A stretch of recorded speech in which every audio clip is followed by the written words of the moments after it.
Hi friends, మనకు చరిత్ర గురించి మాట్లాడుకోవటం ఎప్పుడూ ఆసక్తికరంగానే ఉంటుంది. మన దేశం గురించి, మన పూర్వీకుల గురించి తెలుసుకోవాలన్న జిజ్ఞాస ప్రతి ఒక్కరికి ఉంటుంది. ప్రతి వ్యక్తికి తన గతం గురించిన జ్ఞాపకాలుంటాయి. అయితే అది మన పూర్వీకులది, దేశానిది అయితే చరిత్ర అవుతుంది. నిజానికి గతం అనేది భవిష్యత్తుకి దారి చూపిస్తుంది. గతం పునాదుల మీదే భవిష్యత్తు నిర్మించబడుతుంది. అది పాఠమైనా, గుణపాఠమైనా. మన భారతదేశ చరిత్ర గురించి మన స్కూల్ పుస్తకాల్లో చదువుకునే ఉంటాం. అప్పుడు మనకి కేవలం పరీక్షల కోసం మాత్రమే చదవాలన్న ఆసక్తి ఉంటుంది. అందుకే ఈ వీడియోలో మనం ఒక 1000 ఏళ్ల క్రితం భారతదేశ చరిత్ర ఎలా ఉందో తెలుసుకునే ప్రయత్నం చేద్దాం. అది 1000 AD. దాన్ని చరిత్రలో భారతదేశానికి సంబంధించి డార్క్ ఫేస్, అలాగే గోల్డెన్ ఏజ్ అని కూడా చెప్తారు. అది భారతదేశం సుసంపన్నంగా ఉన్న కాలం. కానీ చరిత్ర గతిని మార్చే సంఘటనలు కూడా అప్పుడే జరిగాయి. ఒకదాన్నే స్వర్ణయుగం, అలాగే చీకటి కాలం అని ఎలా అంటారు? ఒకవైపు దేశంలో చాలా పెద్ద పెద్ద దేవాలయాల నిర్మాణం జరుగుతోంది. మరొక వైపు దేశంలో చిన్న చిన్న రాజ్యాలు పెరుగుతూ ఉన్నాయి. రాజ్యాన్ని విస్తరించుకోవటం కోసం ఒకరితో ఒకరు యుద్ధాలు చేసుకుంటున్నారు. ఒకరిపై ఒకరు పైచేయి సాధించుకోవడానికి ప్రయత్నాలు చేస్తున్నారు. ఒకరి రాజ్యాన్ని ఒకరు కబలించుకోవడానికి యుద్ధ సన్నాహాలు చేసుకుంటున్నారు. రాజ్యాన్ని విశాలం చేసుకోవడానికి ప్రణాళిక రచిస్తున్నారు. ఇదే సమయంలో దీన్ని అదునుగా చూసుకొని ఒక్కసారి కాదు, 2 సార్లు కాదు, దాదాపు 17 సార్లు ఒకే శత్రువు మన భారతదేశాన్ని దోచుకోవడానికి, ఇక్కడి సంపదను తీసుకెళ్లడానికి, ఇక్కడి నాగరికతను నాశనం చేయడానికి దండెత్తాడు. ఎవరా వ్యక్తి, ఎవరా శత్రువు? పదండి తెలుసుకునే ప్రయత్నం చేద్దాం. ఇప్పటి వరకు మీరు ఎక్కడా తెలుసుకోని విషయాలు ఈ వీడియోలో తెలుసుకోబోతున్నారు. అందుకని ఈ వీడియో ఎక్కడా స్కిప్ చేయకుండా పూర్తిగా చూడండి. మరి ఇంకెందుకు ఆలస్యం, let us start our today's episode. India in 1000 AD. ముందుగా 1000 ADలో భారతదేశ పరిస్థితి ఎలా ఉందో తెలుసుకునే ప్రయత్నం చేద్దాం. ఆ కాలంలో భారతదేశ మట్టిలో ఒక మహాశక్తి ఉండేది. ఇక్కడి మిలిటరీ పవరే కాదు, నేవీ పవర్ కూడా ఉత్తమ స్థాయిలో ఉండేది. ఆ పవర్ పేరు చోళా డైనాసిటీ. రాజా రాజేంద్ర సముద్రంలో చాలా వరకు తన సైన్యాన్ని విస్తరించాడు. Coastal Burma, Andaman and Nicobar, Lakshadweep, మాల్దీవులు మరియు పేగు ఐలాండ్ ఇవన్నీ కూడా తన నావికాదళం సహాయంతో రాజ్యంలో కలుపుకున్నాడు. మొదటి రాజేంద్ర చోళ 16 మైళ్ళ పొడవు, 3 మైళ్ళ వెడల్పు ఉన్న ఒక కృత్రిమ సరస్సు కూడా తయారు చేశాడు. ఈ సరస్సు భారతదేశం యొక్క అతి పొడవైన సరస్సుల్లో ఒకటి. అంతేకాకుండా చోళ డైనాసిటీ తమ బలాన్ని ఇంకా విస్తరించుకుంది. బెంగాల్ మరియు బీహార్ రాజు కింగ్ మహిపాలను ఓడించి వాటిని తమ రాజ్యంలో కలుపుకున్నారు. ఈ విజయంతో తన కొత్త రాజధాని గంగైకొండ చోళపురాన్ని నిర్మించాడు. అక్కడ బృహదీశ్వర ఆలయాన్ని పోలిన లార్డ్ శివ టెంపుల్ నిర్మించాడు. అది ఇప్పటికీ అత్యంత పెద్దదైన దేవాలయాల్లో ఒకటి. 2004లో యునెస్కో వరల్డ్ హెరిటేజ్ సైట్ హోదా ఇచ్చింది. ఇదే కాదు, తంజావూర్ టెంపుల్, చిదంబరం టెంపుల్, గంగైకొండ చోళపురం, దారాసురం, త్రిభువనం, తిరువన్నామలై ఈ ఆలయాల్ని నిర్మించడంలోనూ తన పాత్ర ఉంది. ఇక ఇప్పుడు ప్రశ్న ఏంటంటే, రాజులు ఆలయాల్ని, దేవాలయాల్ని నిర్మించడానికి ఎందుకంత ఖర్చు పెడతారు? తెలుసుకునే ప్రయత్నం చేద్దాం. ఎక్కడైతే టెంపుల్స్ నిర్మాణం జరుగుతుందో అక్కడ కొన్ని సంవత్సరాల పాటు రాకపోకలుంటాయి. అక్కడికి వచ్చి వెళ్లే వాళ్ళకి వసతి ఏర్పాట్లు జరుగుతూ ఉంటాయి. మార్కెట్లు, బజార్లు ఏర్పడతాయి. అలాగే అక్కడ వ్యవసాయం కూడా ప్రారంభిస్తారు. దీనివల్ల రాజులకు రెవెన్యూ ఎక్కువగా లభించేది. దాన్ని ఆ ప్రాంతంలోని మరిన్ని అభివృద్ధి కార్యక్రమాలకు వినియోగించేవారు. చివరికి ఈ అభివృద్ధిని చూసి దాన్ని సొంతం చేసుకోవడానికి రాజులు యుద్ధాలు చేసేవాళ్ళు. అలా దేవాలయాలు రాజ్యాన్ని విస్తరించుకోవడానికి ఉపయోగపడేవి. అయితే ఇదంతా సులువుగా జరిగేదా అంటే కాదనే చెప్పాలి. అయితే రాజ్య విస్తరణ ఒకటే యుద్ధం చేయడానికి కారణం కాదు. దేవాలయాలు నిర్మించడం కూడా యుద్ధాలు ఎక్కువగా జరగడానికి కారణమయ్యాయి. భారత్లోని ప్రతి రాజు ఇదే ఆలోచించేవాడు, ఎలా తన రాజ్యాన్ని విస్తరించుకోవాలి. దీనివల్లే ఎన్నో యుద్ధాలు జరిగాయి. ఆ సమయంలో ప్రతి ఒక్క రాజు యొక్క కల ఏంటంటే చక్రవర్తి అనిపించుకోవాలి అని. ఇదే కాకుండా యుద్ధాలు జరగడానికి ఇంకొన్ని కారణాలు కూడా ఉన్నాయి. ధనం కోసం, తమ రాజ్యం మీదున్న ప్రేమ, లేదా ధర్మం కోసం, లేదా తమను తాము కాపాడుకోవడం కోసం యుద్ధాలు జరిగేవి. కొన్ని యుద్ధాలు ప్రతీకారం తీర్చుకోవడానికి కూడా జరిగేవి. తండ్రి యొక్క పగ కొడుకు తీర్చుకోవటం లాంటివి. కొన్ని యుద్ధాలు మార్పు కోసం జరిగేవి.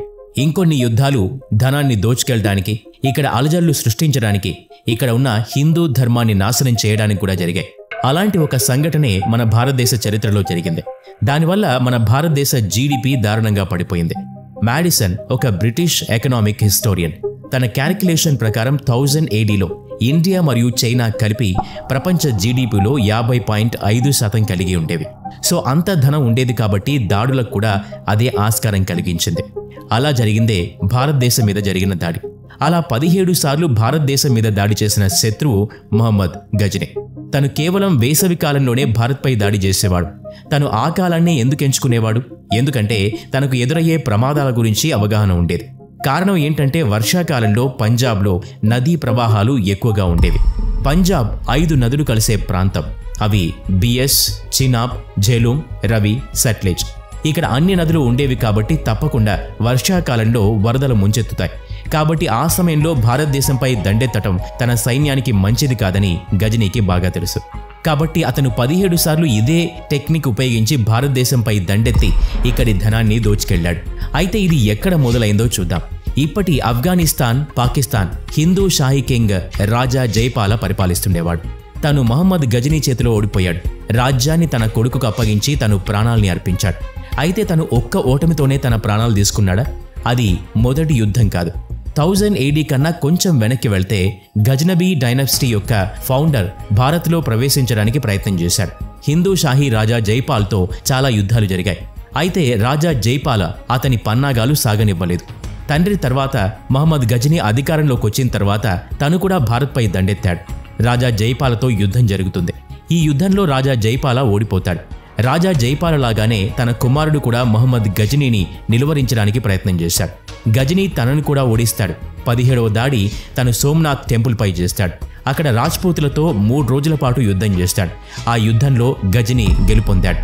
తను గెలుపు సాధించిన తర్వాత 200 లక్షల దీనార్లను దోచుకెళ్తాడు. ధనమే కాదు, దాదాపు 500 మందికి పైగా ఈ యుద్ధంలో మృత్యువాత పడతారు. ఇంకొక విషయం ఏంటంటే భారత్లో ప్రవేశించి ఇక్కడి వాళ్ళని చంపేసి రాజ్యాన్ని తన వశం చేసుకుని అలాగే ధనాన్ని దోచుకెళ్లాడు. మరి దీని వెనుక తనకి సహకరించిన అంశాలేమిటి? దేని కారణంగా తను ఈ దేశంపై దండెత్తి ఇక్కడి ధనాన్ని దోచుకెళ్లి ఇక్కడి వారిని చంపగలిగాడు? అప్పుడు మనం 3 గ్రేట్ పవర్స్ గురించి మాట్లాడుకోవాలి. ఎవరైతే వాళ్లలో వాళ్ళు పోట్లాడుకున్నారు, ఇద్దరు కొట్టుకుంటూ ఉంటే మూడో వారికి ప్రయోజనం కలుగుతుందని మనకి బాగా తెలుసు. ఇది మన భారతదేశ విషయంలో కూడా జరిగింది. ఇక రాజులు తమలో తాము కలహించుకునే క్రమంలో శత్రువుకు అవకాశం ఇచ్చారు. వాళ్ళు ఇతర విషయాలు పట్టించుకోలేదు. అలా శత్రువులు మన దేశం గురించి ఆలోచించడానికి అవకాశం ఇచ్చారు. గజనీకి అదే వరమై కూర్చుంది. అప్పుడు పాలులు, ప్రతిహారులు, రాష్ట్రకూటులు ఈ 3 శక్తులు తమలో తాము ఆధిపత్యం కోసం, కన్నౌజ్ కోసం కలహించుకుంటూ ఉన్నారు. అలా 200 సంవత్సరాల నుంచి జరుగుతోంది. దానివల్ల వారిలో వారు బలహీనమైపోయారు. అయితే కన్నౌజ్ ప్రాంతానికి ఉన్న ప్రత్యేకత ఏమిటి? ఎందుకోసం ఈ 3 వంశాలు దానికోసం పోరాడాయి? అక్కడ ఏమైనా బంగారం ఉందా?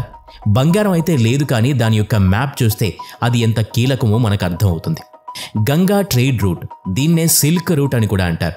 2వ శతాబ్దం నుంచి 14వ శతాబ్దం వరకు ఆసియా నుంచి మధ్యధరా సముద్రం మధ్యలో ఉన్న దేశాలు China, India, Persia, Arabia, Greece, ఇటలీని ఇది కనెక్ట్ చేసేది. ఆ కాలంలో జరిగే వ్యాపారం ఎక్కువ ఇదే రూట్లో జరిగేది. అయితే ఆ యుద్ధంలో ఓడిపోయిన వాళ్ళు శాంతంగా ఉండేవాళ్ళ? వాళ్ళు మళ్ళీ యుద్ధానికి, ఆ ప్రాంతాన్ని గెలుచుకోవడానికి సన్నాహాలు చేస్తూ ఉండేవాళ్ళు. ఇది 1000 AD కన్నా ముందు పరిస్థితి. ఇక ఇప్పుడు 1000 ADకి వద్దాం. ప్రతిహారులు కొంచెం బలహీనపడ్డ తర్వాత అక్కడ చిన్న చిన్న రాజ్యాలు కూడా బయలుదేరాయి. Parmar dynasty, Chola dynasty, Pal dynasty. ఇక ఈ సందర్భం గజనీకి బాగా ఉపయోగపడింది. దేశాన్ని దోచుకుని వెళ్లిపోయాడు. గజనీ దండయాత్ర తర్వాత మన దేశం ఆ నష్టం నుంచి కోలుకోలేకపోయింది. 1st సెంచరీలో ప్రపంచంలోనే మన ఆర్థిక వ్యవస్థే అతి పెద్దది. 11th సెంచరీ వరకు 35.9% ఉండేది. అప్పటికి అది 28.5% పడిపోయింది. అయితే మనకు ఆర్థికంగానే నష్టం వాటిల్లలేదు. పర్యవసానాలు కూడా చాలా తీవ్రంగానే ఉన్నాయి. దీని దండయాత్ర తర్వాత ఎన్నో నష్టాలు వాటిల్లాయి. సంపద తీసుకెళ్లిన తర్వాత భారత్ ఆర్థికంగా నష్టపోయింది. ఎన్నో వనరులు దోచుకెళ్లిన తర్వాత కూడా మన దేవాలయాల్ని కూడా వదిలిపెట్టలేదు. దేవాలయాల్ని కూడా ధ్వంసం చేశారు. గజనీ దండయాత్ర తర్వాత మన భారతదేశ సరిహద్దులు కూడా బలహీనపడ్డాయి. ఎన్నో దండయాత్రలకు మార్గం సుగమం చేశాయి. మనం ఇప్పుడు ఎదుర్కొంటున్న ఎన్నో సమస్యలకు మూలం అప్పుడే ప్రారంభమైంది అని చెప్పొచ్చు. గజనీ దండయాత్ర భారత్కు ఒక హెచ్చరిక లాంటిది. మొఘలులు, బ్రిటిషర్లు మన దేశానికి రావడానికి ఉపయోగపడింది. అప్పటి రాజవంశాలు తమలో తాము కలహించుకోకుండా, తమ సరిహద్దులు ఏర్పరచుకుని యుద్ధాలు చేసుకోకుండా కలిసికట్టుగా ఉన్నట్టయితే భారతదేశ పరిస్థితి వేరే విధంగా ఉండేది. శత్రువుని సరిహద్దుల బయటే ఉంచేసేవాళ్ళు. మీ అభిప్రాయం ఏమిటో కామెంట్ చేసి చెప్పండి. ఈ వీడియో నచ్చినట్లయితే లైక్ చేయండి, షేర్ చేయండి. అలాగే ఇలాంటి మరిన్ని వీడియోస్ కోసం మా ఛానల్ని సబ్స్క్రైబ్ చేసుకుని బెల్ ఐకాన్ మీద క్లిక్ చేయండి. నెక్స్ట్ వీడియోలో మళ్ళీ కలుద్దాం. Thanks for watching.